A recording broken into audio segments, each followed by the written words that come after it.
فرمایا تمہارے دنوں میں سب سے بہترین دن جمعہ کا دن ہے، اس لیے اس دن مجھ پہ کثرت سے درود پڑھا کرو۔ فَإِنَّ صَلَاتَكُمْ مَعْرُوضَةٌ عَلَيَّ، اس لیے کہ تمہارا درود مجھ تک پہنچایا جاتا ہے۔ صحابی نے پوچھا یا رسول اللہ کیف تعرض علیک صلاتنا وقد ارمت، ہمارا درود آپ تک کیسے پہنچایا جائے گا جبکہ آپ جب دنیا سے جائیں گے، قبر میں جسم آپ کا ختم ہو جائے گا، تو ہمارا درود آپ تک کیسے پہنچے گا؟ تو آپ صلی اللہ علیہ وسلم نے فرمایا ان اللہ حرم علی الارض اجساد الانبیاء، اللہ تعالیٰ نے پیغمبروں کے جسموں پر زمین پر پیغمبروں کے جسموں کو حرام کر دیا۔ زمین کسی پیغمبر کے جسم کو کبھی ختم نہیں کرتی۔ تو یہ بھی امت کا اجماعی عقیدہ ہے کہ جتنے بھی انبیاء ہیں ان کے جسم بالکل سلامت رہتے ہیں۔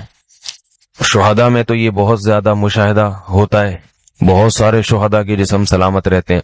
تو ایک اور حدیث میں آپ صلی اللہ علیہ وسلم نے فرمایا من صلی علیہ صلاۃ صلی اللہ بہا عشرہ، جس نے مجھ پر ایک دفعہ درود بھیجا۔ درود کہتے ہیں نبی صلی اللہ علیہ وسلم کے لیے اللہ تعالیٰ سے خصوصی رحمت کی دعا کرنا۔ ایک ہوتا ہے عام دعا، کسی کے لیے بھی رحمت، صلات کہتے ہیں خصوصی رحمت جو اللہ اپنے خاص بندوں پہ کرتا ہے۔ اس لیے صلات کا جو لفظ ہے نا، یہ درود اور صلات یہ پیغمبر کے علاوہ کسی کے لیے جائز نہیں ہے، کیونکہ یہ صلات خاص کس کے خاصہ ہے؟ یہ پیغمبروں کا۔ اس لیے ہم اللہم صلی علی محمد تو کہہ سکتے ہیں، لیکن یوں نہیں کہہ سکتے اللہم صلی علی فلان۔ تو وہ صلی جو ہے نا، صلات یہ خاص قسم کی رحمتیں ہوتی ہیں جو اللہ پیغمبروں پر بھیجتے ہیں۔ کبھی قرآن میں آتا ہے اولئک علیہم صلوات من ربہم ورحمہ، کہ جو لوگ صبر کرتے ہیں ان پر اللہ کی خصوصی رحمتیں بھی ہیں اور رحمت بھی ہے۔ تو پتہ چلا صلات اور رحمت میں فرق ہے۔ صلات اعلیٰ قسم کی رحمتوں کو کہتے ہیں۔ تو آپ صلی اللہ علیہ وسلم نے فرمایا جس نے میرے لیے ایک مرتبہ رحمت کی دعا کی، درود شریف پڑھا میرے لیے، تو اللہ اس پر 10 رحمتیں بھیجتے ہیں۔ اور جمعہ کے دن زیادہ فضیلت ہے درود شریف پڑھنے کی۔ البتہ یہ جو جمعہ کے دن میں حدیث مشہور ہے کہ 80 سال کے گناہ معاف ہوتے ہیں جمعہ کے دن درود پڑھنے سے، یہ حدیث سند کے لحاظ سے کمزور ہے۔ لیکن یہ جو میں نے حدیث پڑھی کہ جمعہ کا دن سب سے بہتر دن ہے، فَأَكْثِرُوا عَلَيَّ مِنَ الصَّلَاةِ فِيهِ، لہذا اس دن مجھ پہ کثرت سے درود پڑھا کرو، یہ بالکل صحیح حدیث ہے۔ تو جمعہ کے دن درود شریف کی اضافی فضیلت ہے۔ آج چونکہ جمعہ کا دن ہے اس لیے میں نے کہا کہ اس بارے میں تھوڑی سی بات کروں۔ ایک اور حدیث میں آتا ہے رسول اللہ صلی اللہ علیہ وسلم نے فرمایا لا تجعلوا قبری عیدا وصلوا علی فإن صلاتکم تبلغنی حیث کنتم، فرمایا میری قبر کو عیدگاہ نہ بناؤ۔ جیسے میلوں کی جگہ ہوتی ہے نا، میلے ٹھیلے، عید پہ جب سب لوگ جمع ہو کے خوشیاں مناتے ہیں، تو جیسے مزاروں پہ ہوتا ہے نا، قوالیاں ہو رہی ہیں اور یہ میلے ٹھیلے ہو رہے ہیں آج کل دیکھا ہے، تو پہلے زمانے میں بھی جب کوئی نیک آدمی دنیا سے جاتا تھا تو لوگ اس کی قبر پہ دھرنے مار کے بیٹھ جاتے تھے، اور وہ مجاور اور یہ سب جو ہمارے یہاں ہوتا ہے۔ تو آپ صلی اللہ علیہ وسلم نے منع کیا کہ میری قبر کے ساتھ یہ کچھ مت کرو، البتہ مجھ پہ درود پڑھا کرو، اور فرمایا کہ تم جہاں سے بھی درود پڑھو گے یہ مجھ تک پہنچے گا۔ اور حدیث میں رسول اللہ صلی اللہ علیہ وسلم نے فرمایا ما من احد یسلم علی الا رد اللہ علی روحی فارد علیہ، کہ جب بھی کوئی مجھ پر سلام بھیجتا ہے اللہ میری روح کو میرے جسم میں لوٹاتے ہیں اور میں اس کے سلام کا جواب دیتا ہوں۔ اب یہ کیسے ہوتا ہے؟ چونکہ یہ برزخی زندگی میں ہے، لہذا اس کی کیفیات میں اور گہرائی میں جانے کی اجازت نہیں ہے۔ جیسے اللہ بہتر سمجھتے ہیں یہ ہوتا ہے، اس کی حقیقت کا ہمیں علم پوری طرح نہیں ہے، برزخی زندگی ہے۔ اور حدیث میں آتا ہے رسول اللہ صلی اللہ علیہ وسلم نے فرمایا کہ رغم انف رجل ذکرت عنده فلم يصلی علی، اس شخص کی ناک خاک آلودہ ہو جائے جس کے سامنے میرا نام لیا جائے، میرا تذکرہ ہو اور وہ مجھ پہ درود نہ پڑے۔ ایک اور حدیث میں آپ صلی اللہ علیہ وسلم نے فرمایا البخیل من ذکرت عنده فلم يصلی علی، وہ شخص کنجوس ہے، بخیل ہے جس کے سامنے میرا نام آئے اور مجھ پہ درود نہ پڑے۔ یعنی اتنی بڑی شخصیت اور اتنے بڑے محسن اعظم کا تذکرہ آ رہا ہے اور اس کی زبان سے دعا بھی نہیں نکلتی، تو اس سے بڑا کنجوس دنیا میں کون ہو سکتا ہے؟ ایک اور حدیث میں آپ صلی اللہ علیہ وسلم نے ایک شخص کو دعا مانگتے ہوئے دیکھا جس نے درود شریف پڑھے بغیر دعا شروع کر دی، تو آپ صلی اللہ علیہ وسلم نے فرمایا اس نے دعا میں جلدی کی ہے، پھر فرمایا تم میں سے جب کسی شخص کو دعا مانگنی ہو تو پہلے اللہ کی حمد و ثنا پڑھے، پھر مجھ پر درود بھیجے۔ قرآن مجید میں بھی اللہ نے حکم دیا ان اللہ و ملائکتہ یصلون علی النبی، کہ اللہ اور اس کے فرشتے، اللہ بھی رحمت بھیجتے ہیں اور فرشتے بھی رحمت کی دعا کرتے ہیں۔ یا ایھا الذین آمنوا صلوا علیہ وسلموا تسلیما، اے ایمان والو تم بھی محمد صلی اللہ علیہ وسلم پر درود بھیجا کرو اور سلام بھیجا کرو۔ درود اور سلام میں فرق یہ ہے کہ درود اللہ کی رحمت اور سلامت کہتے ہیں کہ ہر برائی سے، ہر مشکل سے، ہر مصیبت سے بچائیں۔ تو کمال جبھی ہوتا ہے جب اللہ ہر شر سے بچا لیں اور اضافی رحمتیں بھی بھیجیں۔ تو علماء نے درود شریف کی حکمتوں میں لکھا ہے کہ درود شریف جو اللہ نے ہمیں پڑھنے کا حکم دیا، اس کی بنیادی وجہ تو سب کو معلوم ہے کہ سب سے زیادہ احسانات اس کائنات میں اللہ کے بعد کس کے ہیں؟ محمد صلی اللہ علیہ وسلم۔ تو آپ صلی اللہ علیہ وسلم کے احسانات سب سے زیادہ ہیں انسانیت پر۔ انسان کو انسان آپ صلی اللہ علیہ وسلم نے بنایا، اور اہل اسلام تو سب سے زیادہ ان احسانات کے تلے دبے ہوئے۔ تو ہم کوئی بھی عبادت اگر کر رہے ہیں، دعا بھی اگر مانگ رہے ہیں، تو یہ بھی کس کی وجہ سے توفیق مل رہی ہے؟ نبی صلی اللہ علیہ وسلم، کیونکہ آپ صلی اللہ علیہ وسلم نے ہی یہ ساری چیزیں سکھائی ہیں۔ تو ہر کام میں حکم یہ ہے کہ بھئی جس کا احسان ہے، جس کی وجہ سے تمہیں یہ رہنمائی ملی، تو پہلے اس کا بھی تو کچھ خیال کرو، اس کا بھی جو ہے نا اللہ سے اس کے لیے دعا مانگو تاکہ تمہاری طرف سے بھی کچھ شکر ہو۔ دوسری بات علماء نے لکھی ہے کہ اس میں حکمت یہ ہے کہ درود شریف پڑھنے سے توحید کا عقیدہ مضبوط ہوتا ہے۔ وہ توحید، درود شریف نبی سے دعا نہیں ہے بلکہ اللہ سے دعا ہے، کس کے لیے؟ نبی کے لیے۔ تو پتہ یہ چلا کہ نبی پر بھی اللہ کی رحمتیں ہوں گی، اور دعا کون مانگ رہا ہے؟ ہم مانگ رہے ہیں۔ تو اس میں نبی سے مانگنے کا دروازہ بند کر دیا کہ نبی سے مانگنے کا اسلام میں کوئی تصور نہیں ہے، بلکہ نبی کے لیے بھی اللہ سے مانگا جائے گا۔ تو جب نبی کے لیے بھی اللہ سے مانگنے کا حکم ہے تو اپنے لیے نبی سے کیسے مانگنے کا حکم ہو گیا؟ سمجھ میں آ رہی ہے بات کہ نہیں آ رہی؟ یعنی نبی کے لیے بھی کس سے مانگنے کا حکم ہے؟ اللہ سے۔ تو اپنے لیے کس سے مانگیں گے؟ بطریق اولا، بطریق اولا ہم پھر اللہ سے مانگیں گے۔ تو اس سے عقیدہ توحید مضبوط ہوتا ہے۔ اور تیسری بات یہ کہ علماء نے لکھا ہے کہ جب درود شریف پڑھیں تو اس نظریے سے نہ پڑھیں کہ نبی ہماری دعا کے محتاج ہیں، نبی اللہ کی رحمت کے تو محتاج ہیں، یہ تو درود شریف سے پتہ چلتا ہے، لیکن اللہ کی وہ رحمت اس وقت بھی ہوتی اگر ہم یہ دعا نہ مانگتے۔ میرے بارے میں ایک پوسٹ چلائی گئی ہے کہ مفتی طارق مسعود صاحب کی سالانہ آمدن 12 کروڑ روپے ہے۔ پوسٹیں اٹھ پٹانگ چلتی رہتی ہیں، مجھے کوئی وضاحت کی ضرورت بھی نہیں ہوتی، لیکن یہ اتنی زیادہ چلائی کہ میرے اپنے ریلیٹیو نے مجھے مبارکبادیں بھیجنا شروع کر دیں، اور رشتے آنا شروع ہو گئے دبا کے، رائل فیملیز کے رشتے آنا شروع ہو گئے، رائل فیملیز۔ میں سوچ رہا تھا یار جس نے یہ پوسٹ چلائی ہے جھوٹی پوسٹ ہے، ایسا کچھ بھی نہیں ہے، تو کاش وہ 10 سال پہلے چلا دیتا یار۔ کیسے خاندانی، اب بھی اللہ کا شکر ہے میرے جو سسرال ہیں میں ان کو رائل فیملی ہی سمجھتا ہوں میرے حساب سے، لیکن 10 سال پہلے چل جاتی نا یہ تو شاہی خاندان کے رشتے آتے، دبا کے رشتے آ رہے ہیں 2-3 دن سے نا، ادھر فون ہم کہہ رہے ہیں کہ بھائی نہیں بھائی، بس کیا بتاؤں، زیادہ ڈیٹیل میں نہیں جاتا، میرے سسرال والے پکڑ کے کوٹیں گے مجھے نا۔ تو پاکستانیوں کو اللہ ہدایت دے یار، کچھ پروپیگنڈا کیا کرو تھوڑا سوچ سمجھ کے۔ 12 کروڑ سال کا مطلب ہے مہینے کا 1 کروڑ ٹھیک، یہ میرا مہینے کا 1 کروڑ تھا۔ سب سے پہلے مسجد میں اے سی لگواتا میں، یہاں پہ غریبوں والی مسجد ہے ہماری، خیر۔ اور اگر بالفرض ہیں 12 کروڑ تو اس میں ٹینشن کی تو کوئی بات ہی نہیں ہے، اگر بالفرض ہیں، اول نہیں ہے، حقیقت یہی ہے کہ نہیں ہے، یہ جھوٹی پوسٹ ہے، لیکن اگر 12 کروڑ کے بجائے 24 کروڑ ہو، 1 ارب بھی ہو، تو کسی کی ذاتیات پہ جانا، اس کے بارے میں پوسٹیں چلانا، یہ اتنا کما رہا ہے، پھر لوگوں کے کمنٹس، کوئی مبارکباد دے رہا ہے، کوئی برا بلا کہہ رہا ہے، کوئی کہہ رہا ہے ہمیں خوشی ہوئی، کوئی کہہ رہا ہے یہ دیکھو ان مولویوں کے چسکے دیکھو اتنے پیسہ کما رہے ہیں۔ تو یہ بہت ہی ایک گھٹیا سوچ ہے۔ پوسٹ چلانے والے نے تو جو بھی نیت تھی چلا دی، لیکن کمنٹ سے پتہ چلتا ہے کہ بھئی آپ اس پہ تبصرے کیوں کر رہے ہو؟ بولے بھائی اس کا ذاتی معاملہ ہے مفتی صاحب، اگر کسی سے چوری کر کے نہیں کما رہے، کوئی حرام نہیں کما رہے، تو 12 کروڑ کیا کتنے کمائیں؟ 24 ہونے چاہیے یہ۔ تو کچھ لوگوں نے نا یہ مولوی لوگ دیکھو، تو میں اس لیے اس کی وضاحت کر رہا ہوں کہ اگر کوئی کھا رہا ہے نا تو کسی کو کھاتا ہوا دیکھ کے اگر آپ کو ٹینشن ہو رہی ہے تو یہ اس کے لیے اتنا بڑا مسئلہ نہیں ہے کہ وہ کھا کیوں رہا ہے۔ آپ کے ساتھ مسئلہ زیادہ ہے. کہ آپ کو کسی کو کھاتا دیکھ کے ٹینشن کیوں ہو رہی ہے, اور خاص طور پہ مولوی کو کھاتا دیکھ کے ٹینشن کیوں ہو رہی ہے, یہ بڑا مسئلہ ہے. لوگ مذہبی لوگوں کو خوش نہیں دیکھنا چاہتے, اسی سے پتہ چل جاتا ہے کہ آپ میں کتنا ایمان ہے. میں پھر بتاتا ہوں وہ پوسٹ 100% غلط ہے, لیکن میرا مقصد ابھی اس کی تردید برائے تردید نہیں ہے, لیکن میرا مقصد یہ ہے کہ جو حاسدین ہیں کھل کے تو سامنے آ جاتے ہیں نا, ابے یہ دیکھو عیاشی, ابے یہ دیکھو عیاشی. ایک سوچ بنا لو کہ جب بھی کسی کو کھاتا دیکھو گے تو ٹینشن لینے کے بجائے کیا ہو, خوش ہو جاؤ. اس سے آپ کی ڈپریشن ختم ہوگی, آپ زندگی کو انجوائے کرو گے. پتہ ہے انسان کے ساتھ سارا مسئلہ ہی یہی ہے. یہ جو ہم لوگوں کو ڈپریشن اور ٹینشنیں ہیں نا, اس لیے نہیں ہے کہ ہماری ضرورتیں پوری نہیں ہو رہی, یہ اس لیے ہے کہ ہم چاہتے ہیں کہ فلاں اتنا آگے نکل گیا تو ہم پیچھے کیوں ہیں, ہم کیوں نہیں کما رہے. ساری ٹینشن اس کی ہے.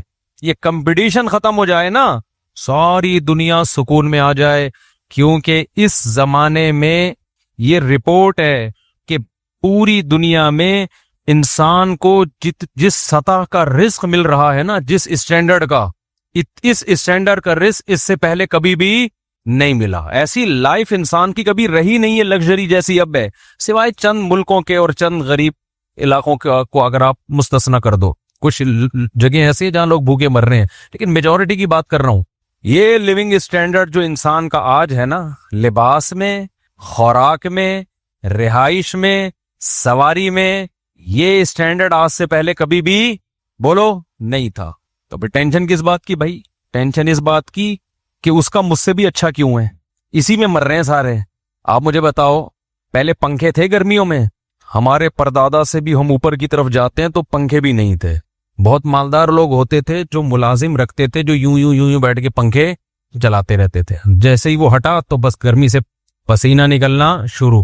میں نے ایسے گاؤں میں ٹائم گزارا ہے جہاں لائٹ نہیں ہے, گرمیوں میں بھی وہاں ٹائم گزارا, تو مجھے اندازہ ہوا کہ ونس اپون اے ٹائم لوگ کیسے رہا کرتے تھے بھائی, کیسے رہا کرتے تھے یار, لیکن پھر بھی رہتے تھے. کیا آج جو خوراک میسر ہے پہلے میسر تھی؟ پہلے مرغی کھانا یہ مالداروں کا کام تھا, کہتے ہیں مرغے کھا رہا ہے. اب چکن بریانی ہر ٹھیلے پہ مل رہی ہے, غریبوں کا کھانا ہے بریانی. تو ہم تھوڑا سا بیانات میں تعریفیں کر کے تھوڑا دوبارہ بریانی پہ لے آتے ہیں لوگوں کو. شادی بیاہ میں ولیموں میں بریانی پکا کرتی تھی, اب تو ہر گھر میں بریانی کی تو کوئی ویلیو نہیں رہی ہے, توہین ہے بریانی کی ہے. لیکن خیر اب ہو رہی ہے توہین, کیا کریں. کتنا چکن کتنی عام ہو گئی ہے, گوشت کتنا عام ہو گیا ہے, انڈے کتنے عام ہو گئے ہیں. پہلے انڈے کھانا مالدار لوگوں کی علامت تھی. خوراک کتنی معیاری ہو گئی انسان کی, لباس کتنا معیاری ہو گیا, 6 10 10 15 جوڑے سنبھال کے رکھے ہوئے ہیں. ذرا سا پسینہ آیا کپڑے چینج کیے. پہلے نہیں اسی کو سیٹتے رہتے تھے. نہانا کتنا آسان ہو گیا, واش روم میں جاؤ, کھولو شاور, بس کھڑے ہو جاؤ, خود بخود آٹومیٹیکلی نہا کے, جیسے آٹومیٹک مشین ہوتی ہے نا, کپڑے ڈالو نکل آئے. مشینیں دیکھ لو, خواتین پہلے کیسے کپڑے دھوتی تھی, ہماری مائیں دادیاں ڈنڈے اٹھا کے کوٹ رہی ہوتی تھی کپڑوں کو.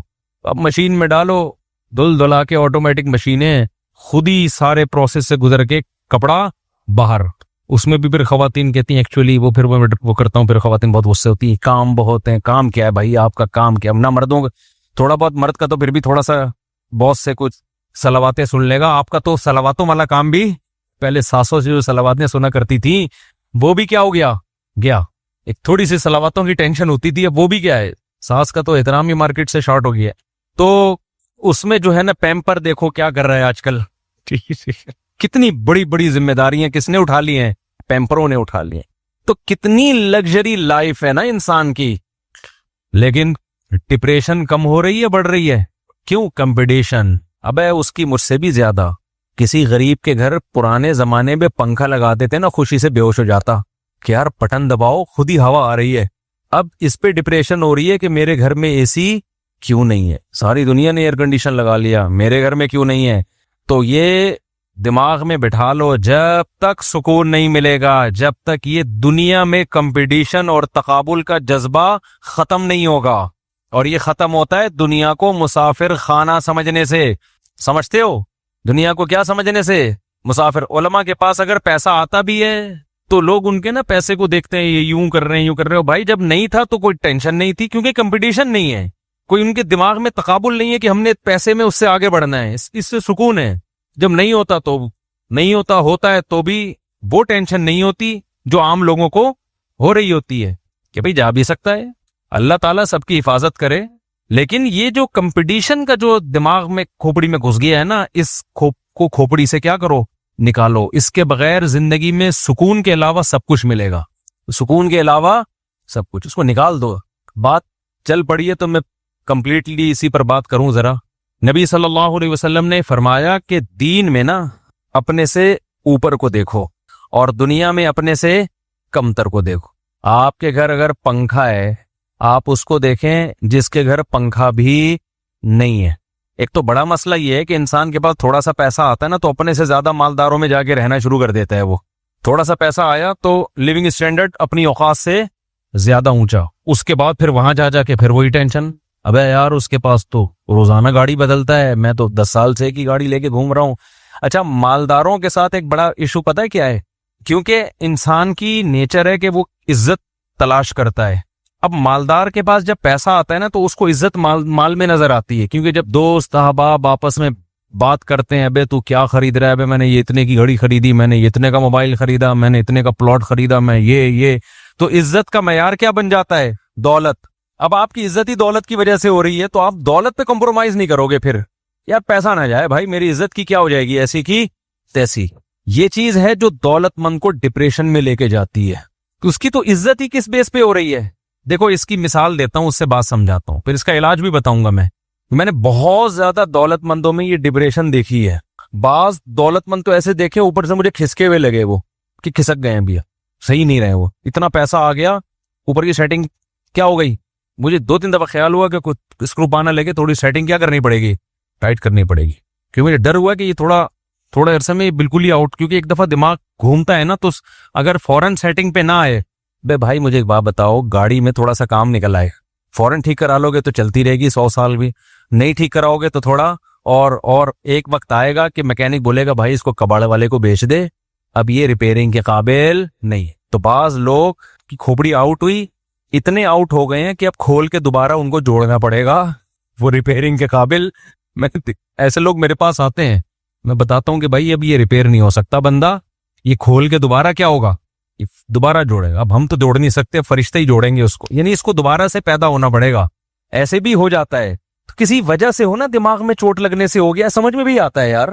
آپ سمجھ رہے, میں مذاق کر رہا ہوں. دیکھو دماغ میں چوٹ لگی, پاگل ہو گیا, بات سمجھ میں آتی ہے. کوئی بہت بڑا غم آیا اس کی زندگی میں, اللہ نہ کرے, خاندان لڑ گیا, پاگل ہو گیا, سمجھ میں آتا ہے نا, بیٹھے بیٹھے پاگل ہو گیا یار, پیسہ آ رہا ہے تو پاگل ہو گیا, خواہشات ساری پوری ہو رہی ہیں, پاگل ہو گیا.